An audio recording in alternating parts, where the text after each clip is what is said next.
All right, welcome back. This tutorial will walk you through how to turn this Fusion part into an engineering drawing. And we're going to change environments in this tutorial. So we're in the 3D modeling environment at the moment. And you can see that the part I'm working on is control panel for ScreenPal tutorials. That's what I've called it. I'm actually going to go over here and change to the drawing environment instead. Okay, so up here on the left-hand corner, I'm not designing anymore. I actually want to go to drawing and I want to go from design.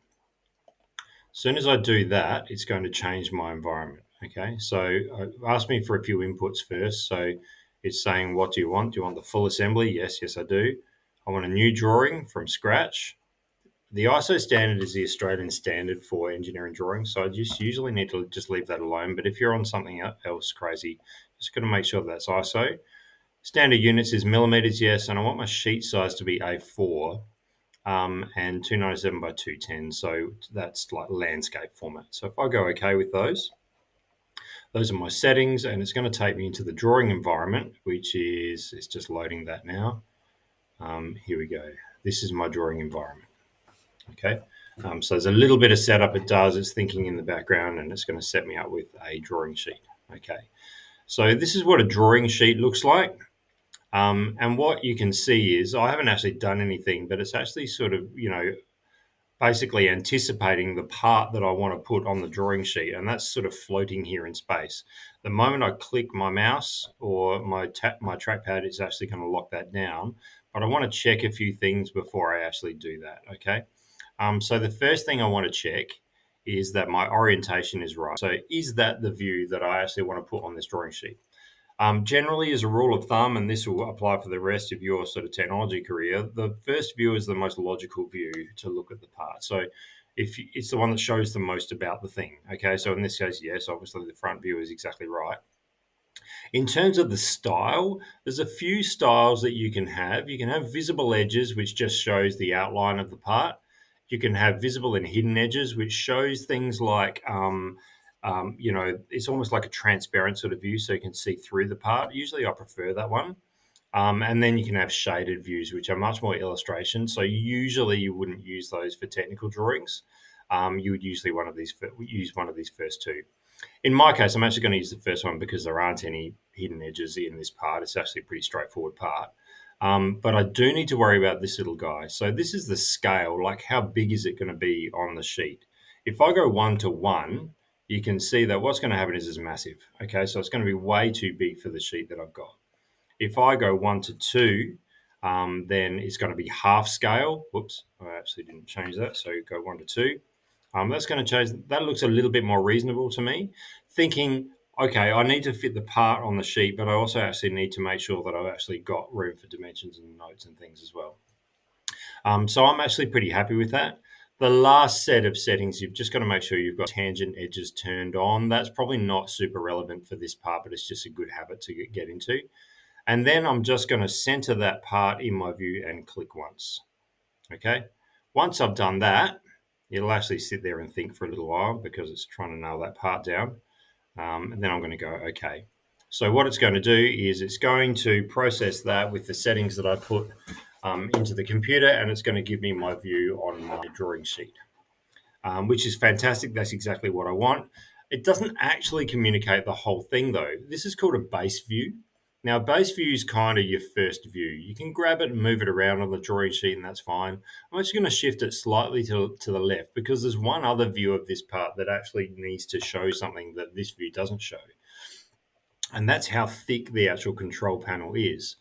Now, there's no way to show that on this view, so I actually have to give another view of the same part, which is the side view, right? And this is where we actually need to be back up here on our views. That was my base view. I'm actually going to put a projected view in now. Now, a projected view asks you for the base view, so you've got to select your base view, and then just drag your mouse out, and depending on which way you drag your cursor, it'll actually give you a view on that side. I'm actually going to drag it out here and say, and then right click and go, okay.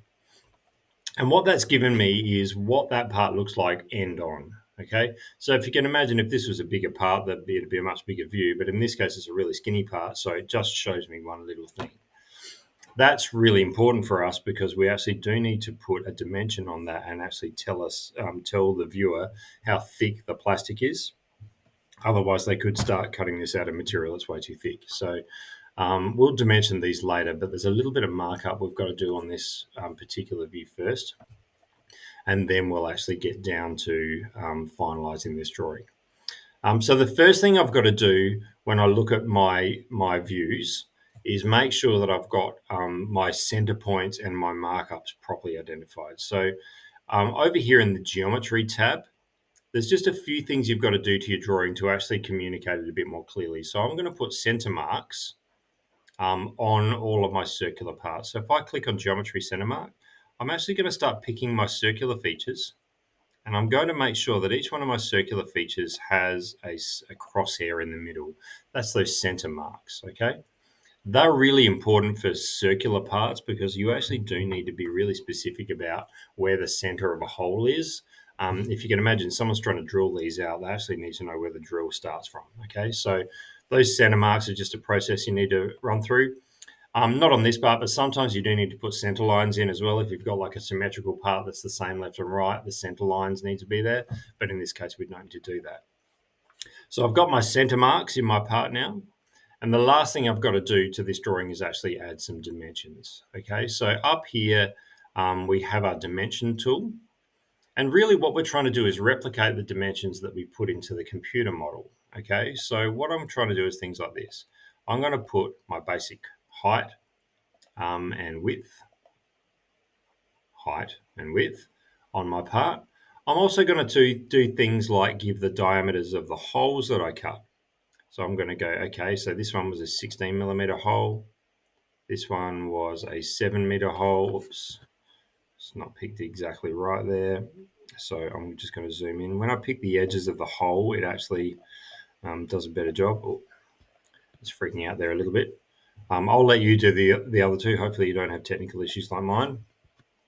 And I'm just going to go through and add those dimensions.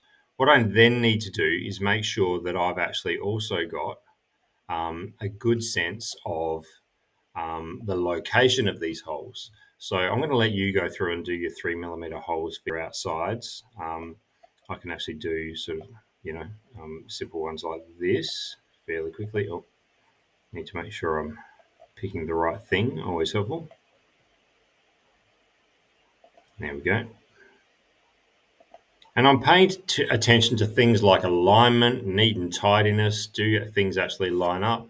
There's a way to change my dimension style as well. So if I actually want to, look at the way dimensions are actually displaying, I might be able to manipulate that a little bit. But at the moment, I'm just getting the dimensions on the actual part. What I'm also doing is things like this. So I'm using my center mark to gap my holes like I did when I was building the computer model. So I'm putting my 40 millimeter gaps between my holes just like that. And you can see that I'm starting to have a few issues with dimensions crashing into each other. So I'm just going to drag those and start just tidying them up and making sure that, I don't have dimensions just interfering with each other. So I'm starting to look reasonably complete. I still haven't finished 100% dimensioning sort of these drilled holes. So I'll just go through and do those really quick so you can see what the final thing needs to look like. And again, I'm just trying to just tidy up my views so I don't have this interference happening. So I'm going to get that out there and just finalize this way. Okay. So far so good. I'm just making a few minor little tweaks just to make sure I'm happy. Don't forget to do your last one, which is adding your thickness, which is the whole point of this view here. So that's a 3 millimeter thick component. And you can see that what we have here is by and large a complete set of dimensions. Now you might say, hang on, Mr. Rondo, you only dimensioned one of these holes in the corner. You didn't dimension the other ones. So what's going on there? What I can do with those is actually treat those as replicated holes. So there's ways to actually add notes to a drawing explaining to people that this is what's actually going on. So if I, for example, add a text arrow, I can actually pick on a part or a component. I can actually put, it's not going to, it's going to allow me to select, there it is. I can actually put a note on that saying, okay, 4 holes, 3mm diameter, and then I'll go TYP. And what that means is typical. So that just covers off the rest of the holes just with a note. So I don't actually have to go through and dimension the rest because it's, essentially communicating those are the same. Now, I could probably do that for my grill, but I'm going to show you one more little nifty way of doing that. And then you can go from there. Probably what I would want to do just with the grill is, if you remember, we did those sort of, those basic dimensions of the shape of the square. So I'm just going to put those dimensions in just to give that sort of coverage that the grill has. And then I'm actually going to put in what's called a detail view to communicate the rest. So I tend to sort of do things like this when I've finished. I just sort of go around the houses and just make sure that I'm happy that everything's beautifully lined up. In engineering and engineering drawings generally, there's not a lot of room for error. Inviting error is usually a recipe for disaster. So we just need to make sure that we're actually being a little bit retentive about how these things are laid out. Does it make sense? Is it complete? Is it all good to go? So I'm pretty happy with that. So hopefully you can have a go at that and get something that looks fairly close to this. The last little view I'm going to show you is a way of dimensioning the grill. So it's one